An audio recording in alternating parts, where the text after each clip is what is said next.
ഇന്നും നല്ലൊരു സെയിലോട് കൂടി നിലനിൽക്കുന്ന ഇന്ത്യൻ കാറുകളിലൊന്നാണ് Swift Dzire. 2008 model Swift Dzire ZA variant ആണ് നമ്മളിന്ന് കൊണ്ടുവന്നിരിക്കുന്നത്. സ്വിഫ്റ്റ് ഡിസയറിൻ്റെ ആദ്യം ഇറങ്ങിയ മോഡലുകളിൽ ഡീസൽ വേരിയൻറ്റിലുള്ള car. AC power steering, 4 door power windows, seat height adjustment, automatic AC, central locking, automatic AC തുടങ്ങിയ എല്ലാ ഫീച്ചേഴ്സോടും കൂടി വന്നൊരു കാറായിരുന്നു.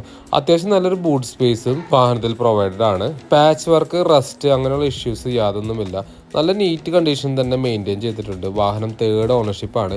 എഞ്ചിൻ സൈഡൊന്നും വേറെ ഇഷ്യൂസ് ഇല്ലാത്ത നല്ല കണ്ടീഷൻ ആയിട്ടുള്ള വാഹനം. അലോയ് വീൽസ് ആണ് വരുന്നത്. കമ്പനി വൈറ്റ് ടയേഴ്സ് തന്നെ കൊടുത്തിട്ടുണ്ട്.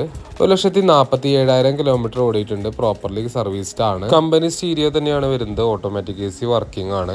ആക്സിഡൻസോ റീപ്ലേസ്മെന്റ്സോ ഒന്നും സംഭവിച്ചിട്ടില്ല. വാഹനം പ്രോപ്പർലി മെയിൻറ്റൈൻഡ് ആണ്. 1,47,000 കിലോമീറ്റർ ഓടിയിട്ടുണ്ട്. ഇതിന്റെ ചെക്ക് എഞ്ചിൻ ലൈറ്റിന്റെ സെൻസർ കംപ്ലൈന്റ് ഉണ്ട്. ടർബോയുടെ ഭാഗത്ത് നിന്ന് നല്ലൊരു പെർഫോമൻസ് നമുക്ക് ഈ വാഹനം ഓടിക്കുമ്പോൾ ലഭിച്ചിരുന്നു. ഇതിന്റെ മറ്റൊരു പ്രത്യേകത, ഇതിന്റെ നീളം 4 മീറ്ററിന് മുകളിലായിരുന്നു. ഫുൾ കവർ ഇൻഷുറൻസ് ആണ്. 2,15,000 രൂപ IDV ഉണ്ട്. ചോദിക്കുന്ന വില 2,20,000 രൂപ നെഗോഷ്യബിൾ ആണ്. ലൊക്കേഷൻ തൃശ്ശൂർ മാളക്കടുത്ത് അഷ്ടമിച്ചിറ.